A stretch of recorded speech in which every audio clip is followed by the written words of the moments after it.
Is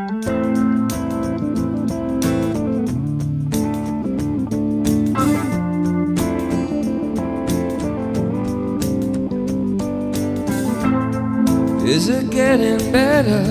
Desde sempre, o setor vitivinícola, especialmente que houve a que a gente chama de segunda abertura dos portos, quando o Collor fez a primeira alteração, quando nós entramos na OMC, depois quando firmamos o acordo do Mercosul.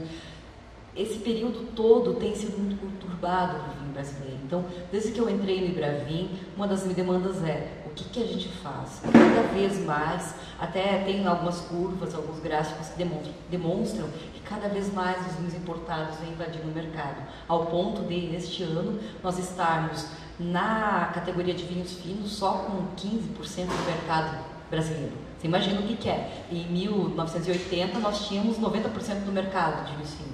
Hoje nós temos 15%, é praticamente uma catástrofe. Né? Bom, então desde 2005 a gente vinha olhando o que poderia ser feito, e desde medidas internas a medidas relacionadas então com a defesa comercial.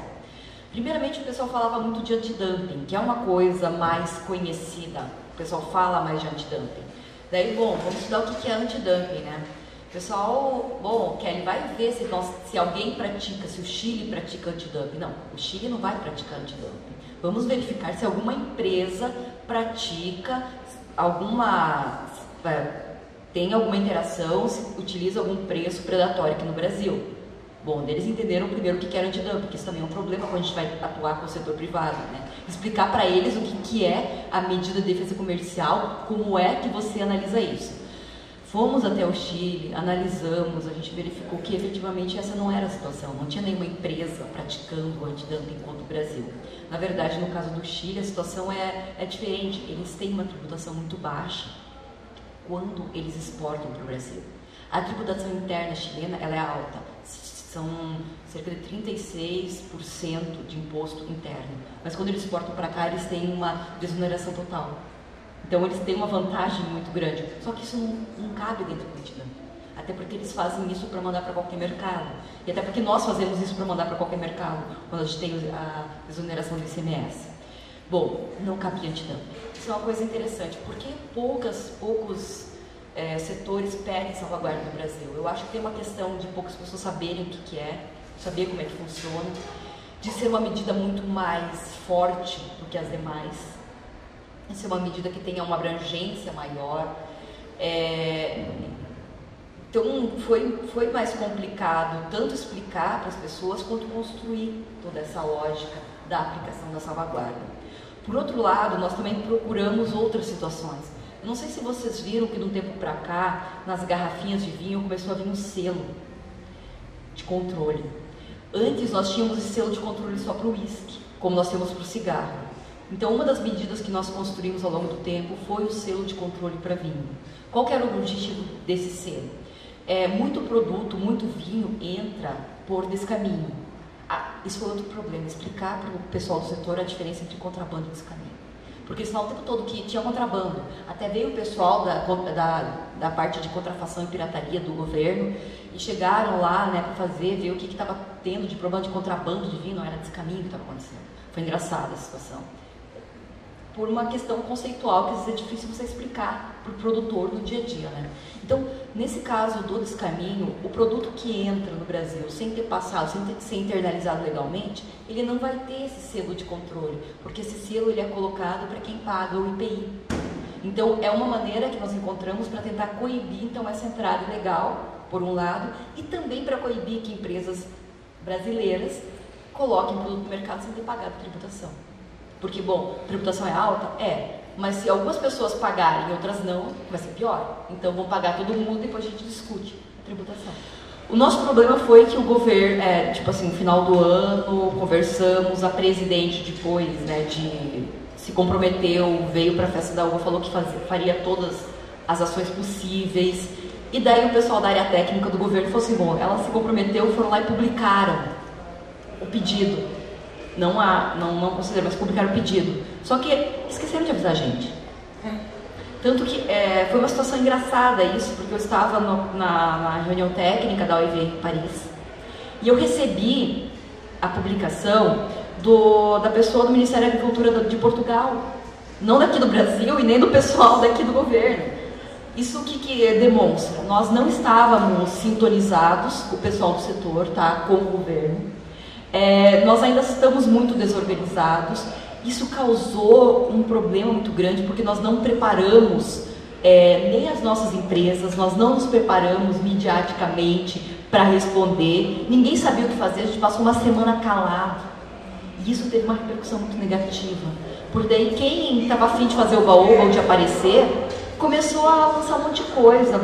Não sei se alguém de vocês viu, mas olha, o que eu recebi de e-mail falando que nós queríamos fechar, nós queríamos cortar o acesso do brasileiro ao vinho bom, de qualidade, nós queríamos que os brasileiros não tivessem mais opção, que nós queríamos voltar à era da União Soviética. Olha, tudo que vocês puderem imaginar. Me chamaram de como que é a palavra? Eu até esqueci. Eu fiquei tão chocada que eu... essa assim, sério, eu fiquei lisonjeada, ao mesmo tempo meio chocada. O diretor do filme Mundo Vino, ele postou no Facebook dele, falando mal de mim. Eu fiquei lisonjeada, né, porque ele se deu o trabalho de falar mal de mim, mas me chamou de xenófoba. Bom, né, tá, tudo bem, mas eu parei de olhar as postagens, parei de olhar o Face, parei de olhar até o nosso release de imprensa que tá me fazendo mal. Mas assim, foi uma avalanche, e eu tava lá em Paris, na primeira parte, eu tava 15 dias lá, isso foi na primeira semana. Eu passei os 2 dias trancada no hotel, porque eu ia para as reuniões técnicas, e as pessoas ficavam caçando a gente para saber o que estava acontecendo, nem eu sabia. Então, foi uma falta de preparo muito grande, de maneira geral. Nós não estávamos preparados para isso.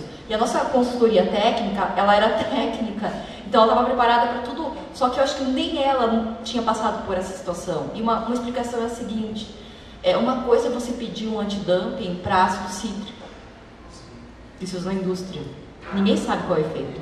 Outra é você pedir uma salvaguarda, que afeta todos os países, para vinho, que o consumidor final sabe o que é. Nós temos no velho mundo vitivinícola, que eu utilizo essa expressão, que é a Europa, uma forma de produção arcaica ainda, né? Digamos, um tanto quanto rudimentar. E o que tem acontecido lá é uma conversão muito grande, um incentivo ao arranque mesmo, pago. Eles ganham para arrancar vinhedo e para não plantar mais. E o que tem sido arrancado muito são vinhedos antigos, com baixa produção, com baixa qualidade, reconversão para vinhedos novos, com uma produção mais adequada. Muitas vezes uma menor produção gera maior qualidade, preço, valor agregado maior, refletindo num consumo hoje que tem se estabelecido, que é uma menor quantidade, com uma maior qualidade e com valor agregado maior, que é uma tendência na Europa, de maneira geral, se consome menos e melhor. Então, lá eu acredito, essa é uma opinião minha, que se tem um reflexo do que aconteceu no Novo Mundo. No Novo Mundo se implantaram vinhedos novos, vinhedos bons, com tecnologia. Aquele vinho lá está ganhando muito. Bom, então o velho mundo deu uma olhada, a gente tem alguma coisa de errado. Quem sabe a gente tem que mudar isso. Então tem um reflexo nesse sentido.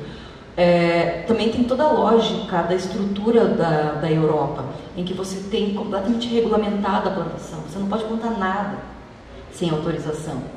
E você tinha um custo muito alto, porque tudo é subsidiado. Então você tem coisa lá que está completamente obsoleta, então eles estão incentivando. Por outro lado, sim, o Chile é muito competitivo, então eles vão incentivar.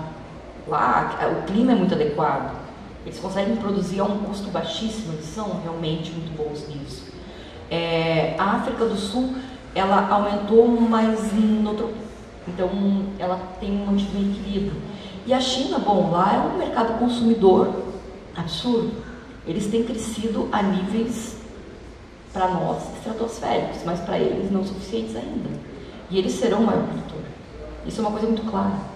Na verdade, eles estão importando muito hoje, porque aos poucos os chineses, muito poucos chineses por enquanto, né, comparando com o número de chineses que existem, estão consumindo.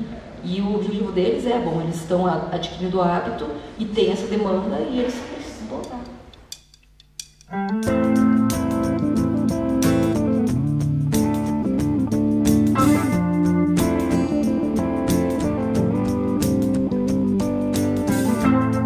Is it getting better?